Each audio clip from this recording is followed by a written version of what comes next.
So we've been talking about how the Constitution there, some of the wants and fears of the colonists. They wanted to have the states, each states wanted to have the states wanted to have powers to be able to do things like tax and determine various laws, but they also wanted to have a strong federal government.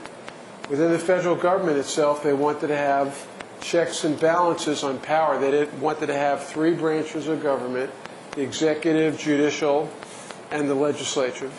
And of those three branches, they wanted to, each of them, be able to check and balance the others, so not one branch would become too powerful.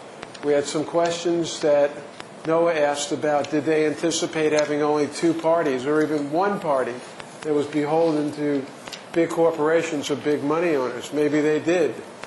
And we'll talk a little bit about that. But one of the things that they did was, and we're not going to, next session after our test, we're going to be talking about the Bill of Rights. That's sort of a separate part of the Constitution.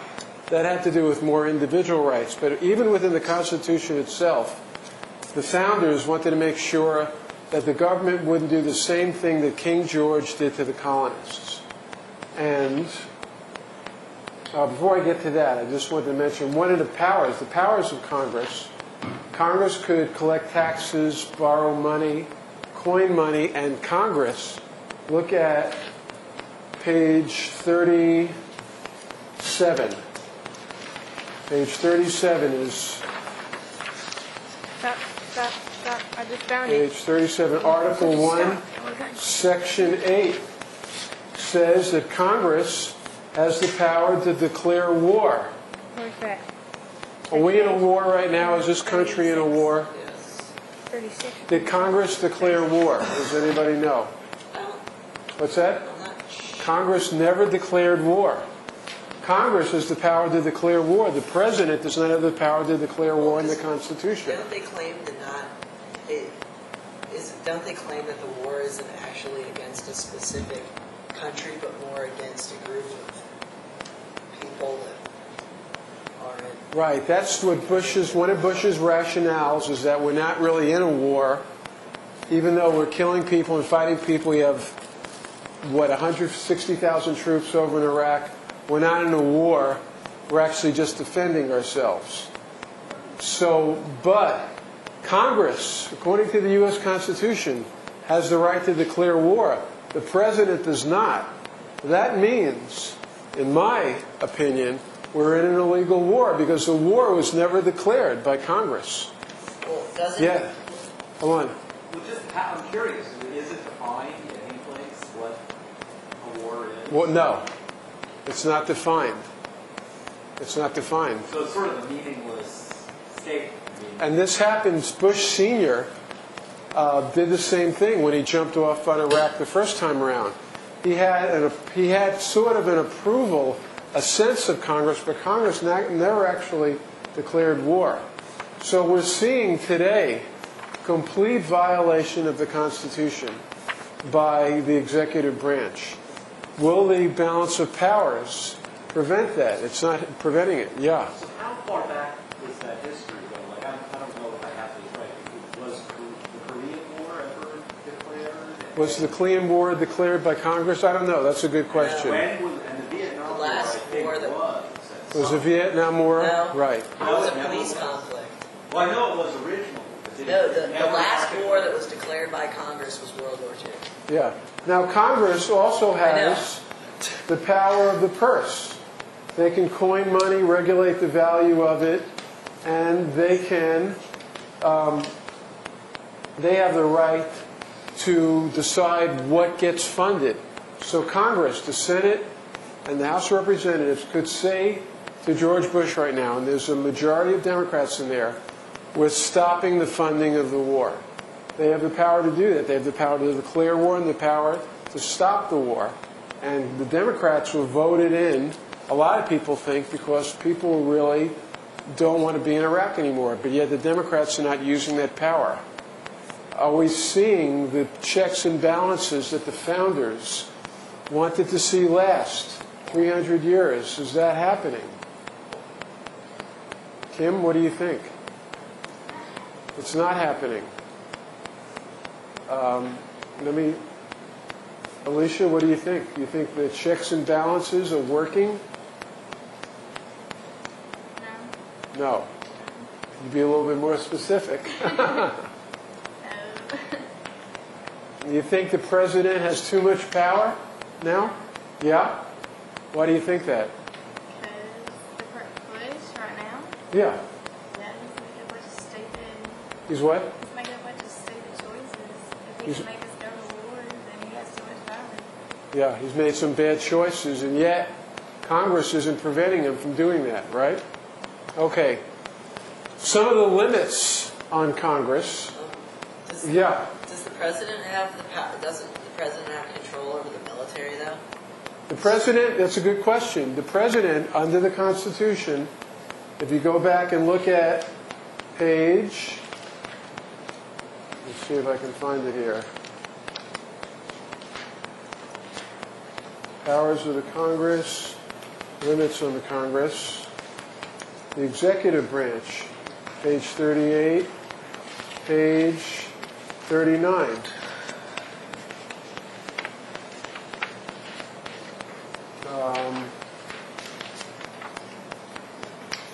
Not there. Oh, here it is. Article 2, Section 2. Civilian power over the military. The President shall be Commander-in-Chief of the Army and Navy of the United States. So, the President is the highest, is the Commander-in-Chief of the Army. The founders wanted to make sure that we weren't going to have, a general take over, because they've seen this before. They saw before where somebody who's the head of the military decides to just walk into the office. When I was down in Guatemala, I worked for Plenty, which is the Farms Relief and Development Agency in Guatemala. And before I got down there, about a year before, a general named Rios Montt was a general, and he was running for president. And up until about maybe 10 or 12 hours before they were going to determine the election, Rios Montt was losing the election. And suddenly, all the TV and radio in Guatemala went blank, and all they did was play marimba music for 6 hours. Ding, ding, ding, ding, ding, ding, ding, ding, ding, ding. And 6 hours later, suddenly the TV came on and went, Rios Montt has won the election. You know what happened? You know how Rios Montt won the election? He drove his tank into the office of the president. He got into a tank and he just busted down the walls, and the president's there, and he ran him over. And that's how he became president.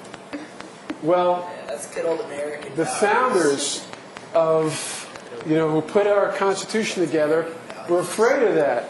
And so they made a civilian, a non-military person, the head of the military. That doesn't mean that the president had the power to declare war.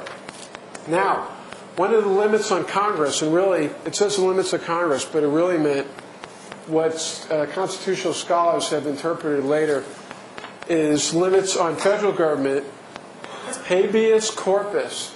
Does everybody know what a habeas corpus means? Forrest is out there driving his Ferrari down Highway 43, and he happens to have a Jewish star, okay, around his neck. I'm just making this up because he really doesn't. And the cop suddenly looks in the rearview mirror, and there's the bubblegum machine going off. Woo, woo, woo. So they pull him over, and the cop comes up to him and goes, "What's your name? What's your name?" Forrest. Get out of the car.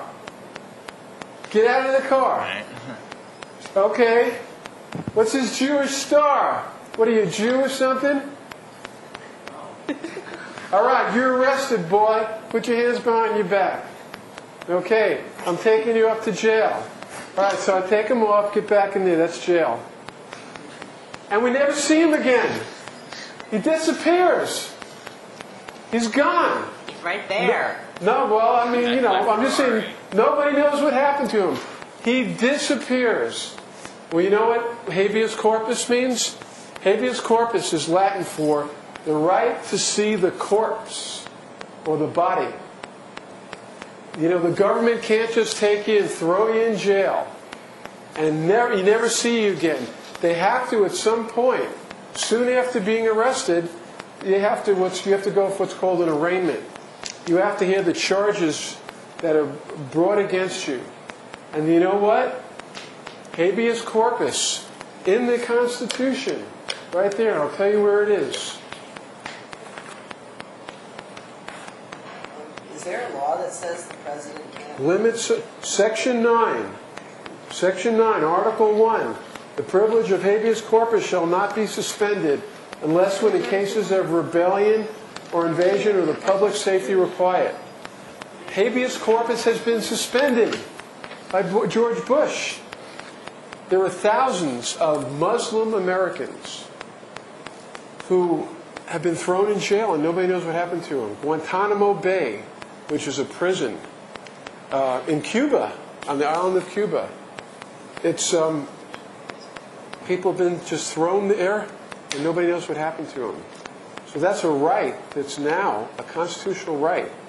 It's now being, trodden on, destroyed. Bill of attainder. That's not allowed either. You know what a bill of attainder is?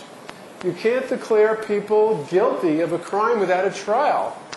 You're guilty, Forrest, of being obnoxious. Well, you don't have a trial. You don't get to go to a trial. But you have, under the Constitution, the right to have all these people. They're going to sit as a jury. Molly, she's going to decide whether you're obnoxious or not. And Elizabeth, Christina, Karuna, they're all going to decide. And you're going to be able to put, according to the Constitution, you're going to be able to put a defense. You're going to call your mom, and you're going to call Zach and Alicia, and they're all going to testify and say, you're not obnoxious. But you have that right. You have that right to a trial. That's the bill of attainder. They can't pass a law that says you're guilty without getting a trial. Yeah. I mean, you're saying these, and they seem like they're straight to the point, but they're really open-ended because you have a right to a trial, but what's a trial? A trial by the jury of your peers, or a trial by a bunch of rich white folks? Right. That's right. Well, that's some of the problems we see. And again, they put these things together, and later on, the courts interpret this stuff. Everybody know what an ex post facto law is? Ex post facto law. Let's say, I'm picking on Forrest today. Let's say Karuna steals a rabbit from the school and takes it home. There's no law right now about taking rabbits. Peter has never told anybody that they can't take rabbits home from the school. Peter never said it. But after Karuna does it, the next day, Peter comes into the school and says, anybody who takes rabbits, from the school is going to get 20 spankings. 20. And he says, Karuna, you're going to get 20 spankings. But Karuna says, but I did it yesterday, Peter, when there wasn't a law against it. And Peter says, I don't care. I just made the law today, and because you did it yesterday, you're guilty. Ha ha ha. Sounds just like Peter. That fair? Is that fair? To have a law that declares somebody guilty and then you get punished for it when it wasn't? What's that? It depends on whether or not we get to watch. Depends on what? Whether or not we get to watch. Whether or not what? He gets to watch. Oh, but okay. All right. Well, so does people think that's fair? Do you think that's fair, Alicia? No. You don't think we can't pass a law that says what you did was guilty yesterday, and then punish you for it? Well, that's what the founders of the Constitution said. No ex post facto laws. The other thing that they said you can't do is no nobility. Nobody can say, call themselves prince, except for a famous rock star. Yeah. Why isn't Prince being arrested for violating the Constitution? Because he rocks. Because he rocks. That's right. He used to be known as Prince. He used to be known as Prince. But the founders of the Constitution were really down on nobility. As a matter of fact, it's somebody in England, England still has a monarchy. They have Queen Elizabeth and they have Prince Charles. And Prince Charles called up Peter. He said, "Yo, Pete, we're going to make you Prince Peter." You know what? Peter couldn't accept that. It would be against the Constitution. That's what I told him. He'd have to ask Congress. That's a limit. Britain, wouldn't he not be under the jurisdiction of the... What's that? If he moved to Britain, wouldn't he not be under the jurisdiction of the U.S.? He'd still be a U.S. citizen. So all of those things are part of the limits on Congress. Also, Congress can't give preferences by regulation to one state over another. In other words, let's say Molly wanted to go to the University of California. And this is actually something that's true. Right now, people who live in California get free tuition or reduced tuition. But if Molly moved to California, she'd have to pay a lot higher tuition. She could live there for 2 years and become a legal citizen. That's right. If she lived there for a year and proved that she wasn't being supported by somebody outside the state and established residency, then she would get the reduced tuition. That's the way California gets around that rule, that nobody can be favored by any particular... There's no law that can favor one state over another. Okay? No nobility. The states also can't make treaties. They can't print money, and all the states can't pass bills of attainder, ex post facto laws, or grants nobility. Why can't the state of Tennessee make its own money, Zach?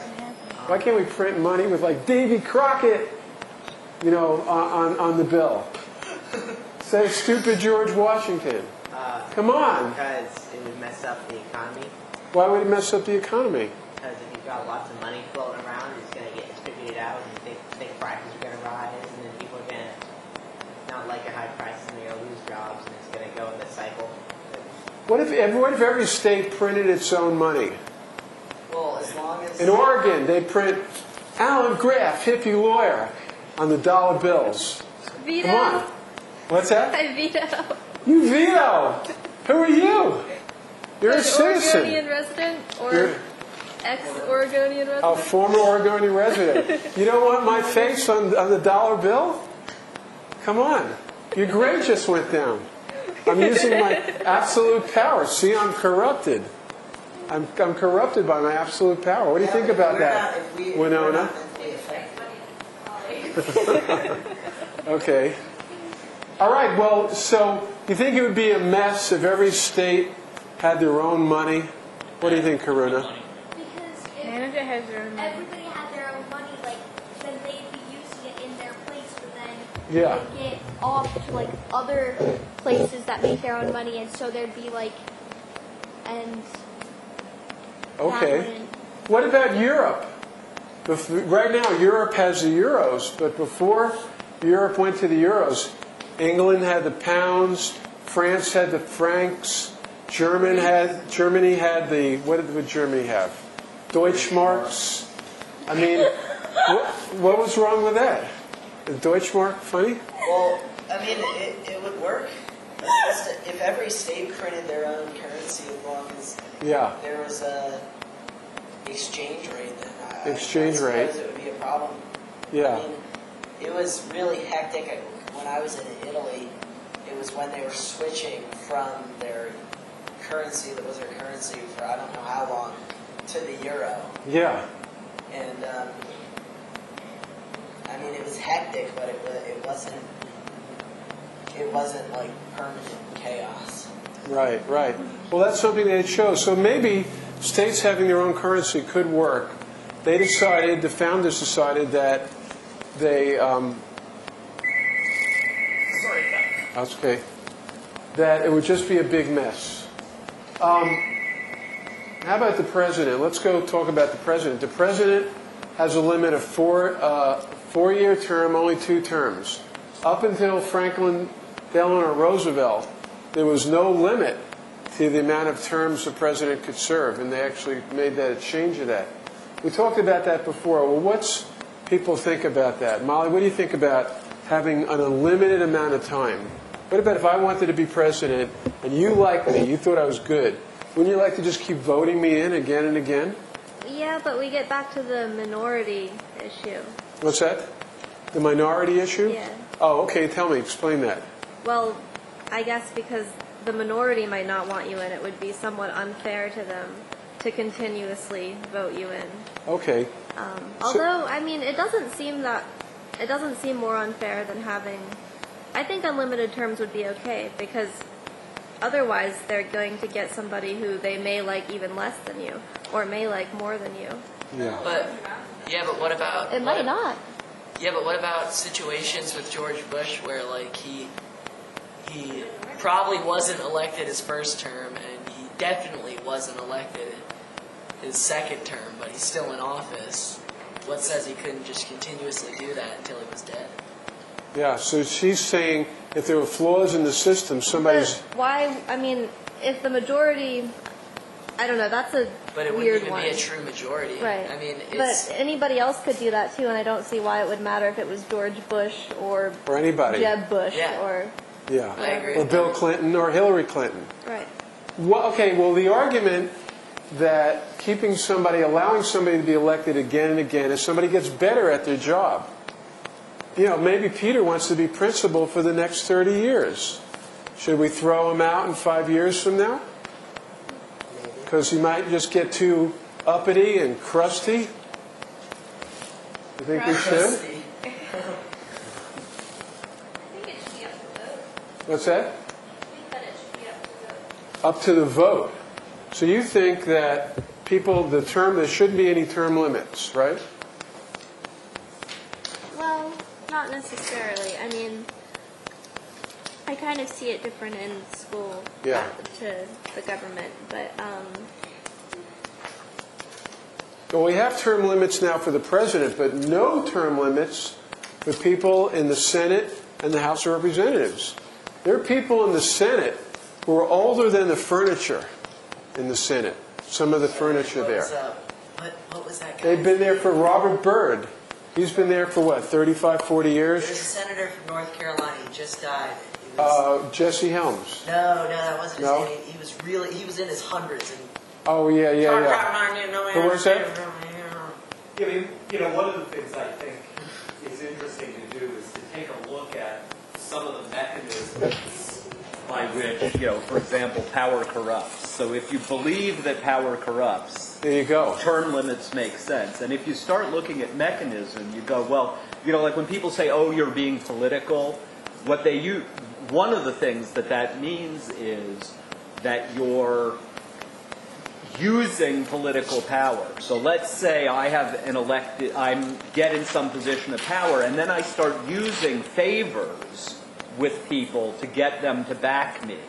And so over time, I can build this network that then makes it so even though there is, let's say, a vote, I've got enough control that manipulates the vote, that makes that kind of negates people's choice. That's called the bully pulpit. In other words, once you're president, you get the TV on you all the time, you get the press, you get all of the power and the money of the U.S. government to promote yourself. You know, one of the things that congressmen do, here, Lincoln Davis, he does this, our congressman here around here, he uses the money that we pay in as taxpayers. He sends letters to us saying, hey, you want to know what I did? He tells you what he did, but he's also, you know, kind of clandestinely telling you to vote for him again. He's using the money that you paid in taxes to keep him in office. Winona? Oh, you raising your hand or no? Okay. So you have to think about that. Power corrupts. Absolute power tends to corrupt. Absolutely. We're going to be reading a novel, a very short novel by George Orwell called Animal Farm. I got this especially for Karuna. It's about when the animals take over from the human beings. It's a really cool book. It's very short, And it has to do with power. Yeah. I saw the movie with my dad. You saw the movie. Great. I saw Okay. it too. You saw it too? Was it All really right. violent? Let's say it's by George Orwell. Was it really violent? Is it violent? I don't know. Is it violent? I don't know. You know, the book isn't violent. The movie was scary. Okay. The electoral college system, that's part of the Constitution. And that's, in 2000, Al Gore ran against George Bush. And Al Gore got more votes than George Bush. But yet, George Bush became president. That was because the founders set up this thing to where the people just couldn't directly vote for president. They had to vote for people who would represent them, who would then vote in the president. And each state had a certain amount of what's called electors. We developed this thing called electoral college. Well, Al Gore, at least by some counts, maybe got 300,000 or 400,000 more votes, right? Something around there. 300,000 or 400,000. 300,000 people more voted for Al Gore than George Bush. But yet our system allowed George Bush to come in. You know, there was other reasons too. The Supreme Court also voted him as well. Does anybody like that? That the guy who got the most votes didn't become president? Elizabeth, what do you think about that? You like that? What's the point of voting if the person who gets more votes doesn't win? Exactly. Thank you. What's the point of voting? Does that discourage you when you get to vote? How old are you now? 12. 12. 12? Okay. Oh yeah, my birthday's in a couple days. Too. Oh, okay, so you'll be 13? Okay, so 5 years from now, you're going to be eligible to vote. Knowing that somebody got elected who didn't get the most votes, does that discourage you from voting or no?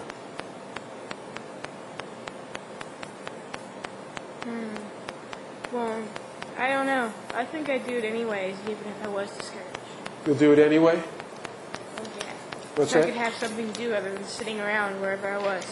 All right, something to do. Well, exercising your right to vote might be good, but wanting to make sure that your vote counts, that's important. The president can be removed from office on impeachment. There's my sticker. Okay, by the way.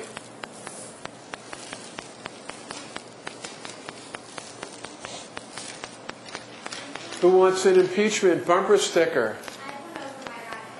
What's that? You want one? It's part of the benefits of being in my class. What's that? 2? Okay, I'll give you one. I've only got limited ones left. You want? No? Okay. Impeach. What does impeach mean? What does impeach mean? Throw the bastard out. That's what they say in political circles. Somebody who is not a very nice person, who hasn't done their job. They tried to impeach Bill Clinton. You know, why did they do that? For having a good time. What's that? For having a good time. Okay, we got that on tape. All right. They tried to impeach him for doing something that was really the business of his family. It was between him and his wife. That was not national business. But yet, we have a president now who has declared war against the Constitution, who has suspended habeas corpus against the Constitution, who is punishing people without a trial against the Constitution, and yet we're not impeaching him. I know. It's upside down. Why is Congress, why are the people not impeaching, throwing George Bush out of office? Zach, you got any opinion about that? People are idiots. They're idiots. You know, that's one theory. You know, that we've been fooled. I think you have a low self-esteem problem. What's that? I think that. He has low self-esteem, what we do. As a country? He has a low self-esteem problem. He just called himself an idiot. Yeah. All people. Oh, he called himself an idiot. Okay. High crimes and misdemeanors. We get to throw the president out for high crimes and misdemeanors. Nobody, guess what? It's in the Constitution, and nobody knows what high crimes and misdemeanors is.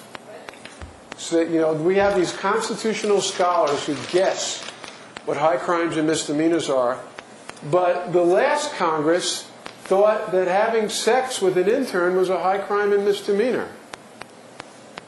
I don't think so.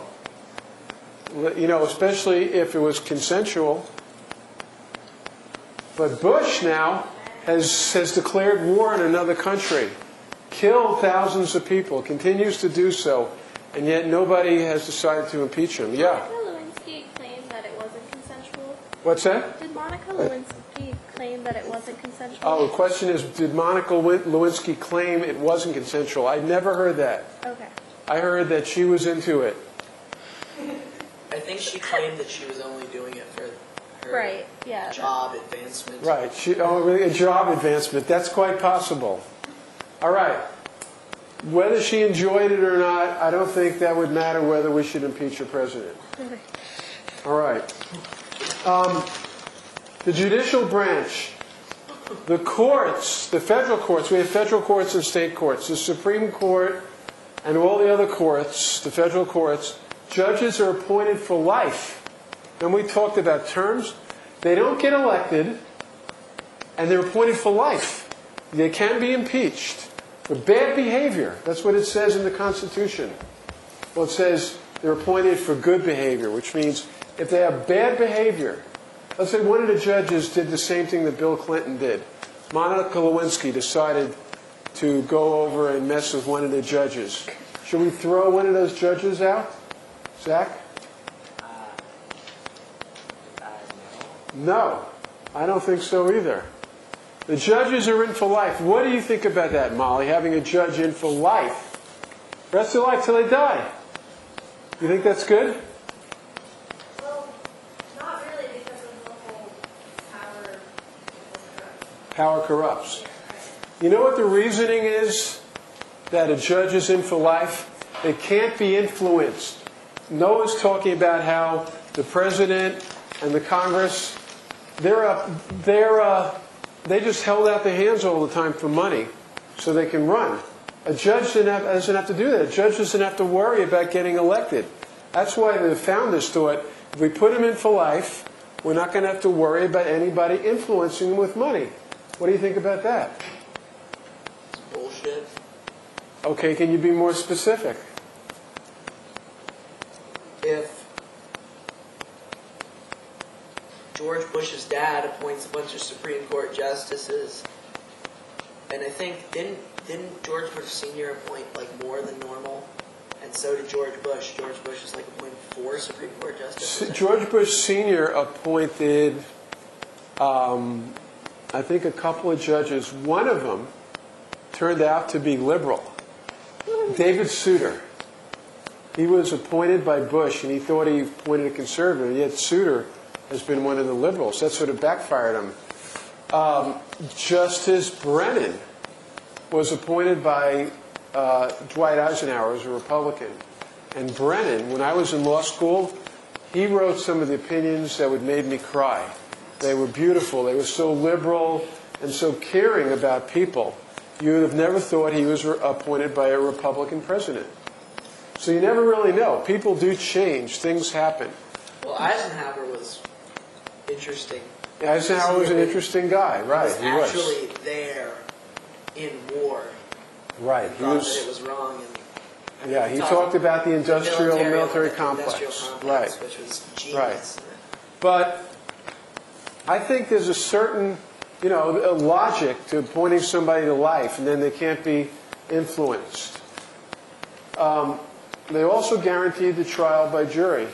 Now, Article 4 talks about the states, and they have this thing called the full faith and credit, which means right now they're talking about this in certain states. They're talking about gay marriage. People who are gay be allowed to marry. And a lot of other people are worried about this who are against gay marriage because of the full faith and credit clause, which says if you get a right in a certain state, every other state has to honor that right. That's why a lot of people are fighting that, who are against gay marriage. Also, citizens are entitled to all the privileges and immunities of other citizens. You can move around from state to state. Any state that gives you a right, you can have in another state.